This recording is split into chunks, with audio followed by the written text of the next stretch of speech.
Good morning বৃত্তা, আপনাদের সঙ্গে আমি অনিন্দিতা। চোখ রাখবো আজকের খবরের মর্নিং আপডেটে। আজকের আবহাওয়া কেমন যাবে, আমাদের সঙ্গে টেলিফোনে রয়েছেন আমাদের প্রতিনিধি। জেনে নিন তার থেকে আজকের আবহাওয়ার রিপোর্ট। দেখো অনিন্দিতা, উত্তরবঙ্গ কৃষি বিশ্ববিদ্যালয় এবং ভারতের মৌসুম বিভাগ যেটা জানিয়েছে তাতে কিন্তু আজ উত্তরবঙ্গের সর্বত্রই আকাশ মূলত রৌদ্র করোত্তাল থাকবে, মেঘমুক্ত আকাশ থাকবে। দার্জিলিং হিমালয়ে কোথাও কোথাও কিন্তু পরিষ্কার নীল আকাশের কিন্তু পূর্বাভাস রয়েছে। তবে সকালের দিকে কোথাও কোথাও কিন্তু কুয়াশার সম্ভাবনা থাকতে পারে এবং সেক্ষেত্রে এমনটাই পূর্বাভাস রয়েছে। পাশাপাশি শীতের প্রকোপ কিন্তু বজায় থাকছে, অর্থাৎ রাতের দিকে তাপমাত্রা কম থাকবে সমগ্র উত্তরবঙ্গ জুড়ে। পাশাপাশি দার্জিলিং হিমালয়েও কিন্তু দিনের বেলা তাপমাত্রা বেশ খানিকটা কম থাকবে, স্বাভাবিকের থেকে 1 থেকে 2 ডিগ্রি সেন্টিগ্রেড কম থাকবে, এমনটাই পূর্বাভাস আবহাওয়াবিদদের। কি বলছে আজকের গ্রহ নক্ষত্র তিথি, রাশি অনুযায়ী কেমন যাবে আজকের দিনটি জেনে নিন। জয় মা ত্রিনয়নী। আজ অর্থাৎ 5ই ফেব্রুয়ারি 22শে মাঘ বৃহস্পতিবার, চতুর্থী তিথি। চলুন জেনে নেই আজকের রাশিফল। মেষ রাশির জাতক জাতিকার ক্ষেত্রে নতুন কোনো প্রেম সম্পর্কে জড়িয়ে পড়তে পারেন আজকের দিনে। বৃষ রাশির জাতক জাতিকার ক্ষেত্রে রোগ ব্যাধিতে কষ্ট পেতে হবে আজ। মিথুন রাশির জাতক জাতিকার ক্ষেত্রে অর্থ নষ্ট বা আর্থিক ঋণে জড়িয়ে পড়তে পারেন আজকের দিনে। কর্কট রাশির জাতক জাতিকার ক্ষেত্রে গৃহে অতিথির আগমন হতে পারে। সিংহ রাশির জাতক জাতিকার ক্ষেত্রে হতাশায় কষ্ট পেতে পারেন আজ। কন্যা রাশির জাতক জাতিকার ক্ষেত্রে কর্ম বা প্রচেষ্টায় বাধার সম্মুখীন হতে হবে। তুলা রাশির জাতক জাতিকার ক্ষেত্রে আয় ও ব্যয়ের সমতা বজায় থাকবে না আজ। বৃশ্চিক রাশির জাতক জাতিকার ক্ষেত্রে মান সম্মান বৃদ্ধি হবে। ধনু রাশির জাতক জাতিকার ক্ষেত্রে হঠাৎ কোনো বিপত্তির সম্মুখীন হতে পারেন আজকের দিনে। মকর রাশির জাতক জাতিকার ক্ষেত্রে গৃহ কলহ লেগেই থাকবে আজকের দিনে। কুম্ভ রাশির জাতক জাতিকার ক্ষেত্রে বিবাহিত জীবনে অশান্তি হতে পারে। মীন রাশির জাতক জাতিকার ক্ষেত্রে শুভ পরিবর্তন শুরু হতে পারে আজকের দিন থেকে। নমস্কার। জেনে নেব গত 24 ঘন্টার খবরের দুরন্ত আপডেট। বুধবার সুপ্রিম কোর্টের নজিরবিহীন ঘটনায় প্রধান বিচারপতির এজলাসে প্রথম সারিতে দাঁড়িয়ে সওয়াল করেন পশ্চিমবঙ্গের মুখ্যমন্ত্রী মমতা বন্দ্যোপাধ্যায়। স্বাধীনোত্তর ভারতে কোনো রাজ্যের মুখ্যমন্ত্রীর এভাবে সওয়াল এই প্রথম বলেই মনে করা হচ্ছে। আদালতের অনুমতি নিয়ে তিনি জানান তিনি দলের নয়, রাজ্যের মানুষের স্বার্থে কথা বলছেন। প্রধান বিচারপতি সূর্যকান্ত জানান রাজ্য নিজ অধিকারে মামলা করেছে। আদালতের পর্যবেক্ষণে উঠে আসে প্রকৃত নাগরিক বাদ পড়ার আশঙ্কায় মামলার মূল বিষয়। বেতন বৃদ্ধি, বকেয়া মেটানো, মোবাইল কেনায় শর্ত আরোপের বিরোধিতা সহ একগুচ্ছ দাবি নিয়ে ফের রাস্তায় আশা কর্মীরা।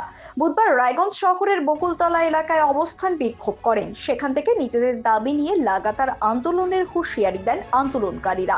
এদিন দুপুর আনুমানিক 2:30 নাগাদ আশা কর্মীদের সংগঠন পশ্চিমবঙ্গ আশা কর্মী ইউনিয়নের জেলা সম্পাদিকা মিনতি সরকার বলেন, বিক্ষোভের 44তম দিন।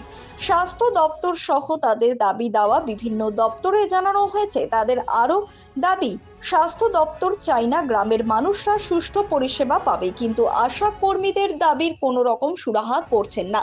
তাই সারা রাজ্যের পাশাপাশি বিভিন্ন ব্লকে ব্লকে আশা কর্মীদের এই বিক্ষোভ চলছে। তবে আগামীতে এই দাবিগুলি না মানা হলে লাগাতার আন্দোলনের হুঁশিয়ারি দেন স্বাস্থ্য দপ্তরকে। রায়গঞ্জের সুভাষগঞ্জ এলাকার পালপাড়া বরাবরই বিখ্যাত মৃৎশিল্পের জন্য। বেশিরভাগ বাসিন্দাই কয়েক দশক ধরে মাটির কাজ করে আসছে এই অঞ্চলে। তবে এই পালপাড়ারই একটা অংশ এখন লোকমুখে মোমোপাড়া নামে পরিচিত হয়েছে। সন্ধ্যের নামতেই শহরের বিভিন্ন এলাকার পাড়ায় মোড়ে মোমোর দোকানগুলিতে ভিড় উপচে পড়ে সাধারণ মানুষের। তবে কিভাবে তৈরি হয় এই মোমো?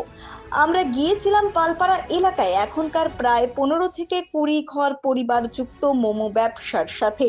পূর্ববর্তী প্রজন্মের সদস্যরা মাটির কাজ করলেও চাহিদা কমে যাওয়া মাটির দাম বৃদ্ধির জন্য নতুন প্রজন্ম মুখ ফিরিয়েছে মৃৎশিল্প থেকে, যুক্ত হয়েছে মোমো ব্যবসায়। শুধু পুরুষেরাই নন, মহিলাদের একটা বড় অংশ যুক্ত এই কাজে। প্রতিদিনের প্রতি মুহূর্তের খবরের আপডেট পেতে চোখ রাখুন নিউজ বৃত্তান্তের ফেসবুক পেজে। সাবস্ক্রাইব করুন নিউজ বৃত্তান্ত ইউটিউব চ্যানেলকে।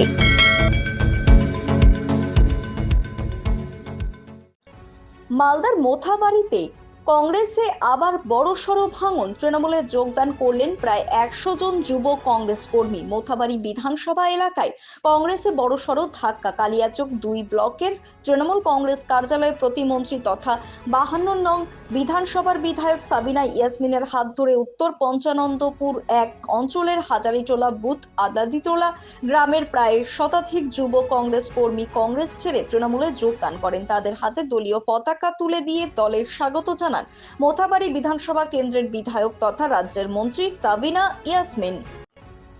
চিকিৎসা পরিষেবার পাশাপাশি সামাজিক দায়বদ্ধতার দৃষ্টান্ত রেখে ফের একবার জনস্বার্থে এগিয়ে এলো জীবনরেখা। বিশ্ব ক্যান্সার দিবস উপলক্ষে ক্যান্সার সম্পর্কে সাধারণ মানুষের মধ্যে সচেতনতা বৃদ্ধির লক্ষ্যে বিশেষ উদ্যোগ গ্রহণ করল তেরাবন্ধ মহিলা মণ্ডলের রায়গঞ্জ শাখা। জীবনরেখা হাসপাতালের সহযোগিতায় এই উপলক্ষে আয়োজন করা হয় একটি বৃহৎ ক্যান্সার নির্ণয় ও সচেতনতা শিবির। রায়গঞ্জ শহরের জীবনরেখা প্রতিষ্ঠানে আরোগ্যম প্রকল্পের অধীনে আয়োজিত এই শিবিরে সকাল থেকেই ভিড় লক্ষ্য করা যায়। শিবিরে বিশেষভাবে মহিলাদের জরায়ুর ক্যান্সার সম্পর্কে সচেতনতা বৃদ্ধির ওপর জোর দেওয়া হয়। পাশাপাশি বিনামূল্যে জরায়ুর ক্যান্সার পরীক্ষা করা হয়। একই সঙ্গে মহিলাদের জন্য ব্রেস্ট ক্যান্সার এবং পুরুষদের জন্য ওরাল ক্যান্সার নির্ণয়ের ব্যবস্থাও রাখা হয়, যা উপস্থিত সাধারণ মানুষের মধ্যে ব্যাপক সাড়া ফেলে। গুড মর্নিং বৃত্তান্ত আজ এই পর্যন্তই। ঘরে বাইরে খবরে থাকুন, চোখ রাখুন নিউজ বৃত্তান্তে। নিউজ বৃত্তান্ত, হলুদ নয়, স্বচ্ছ।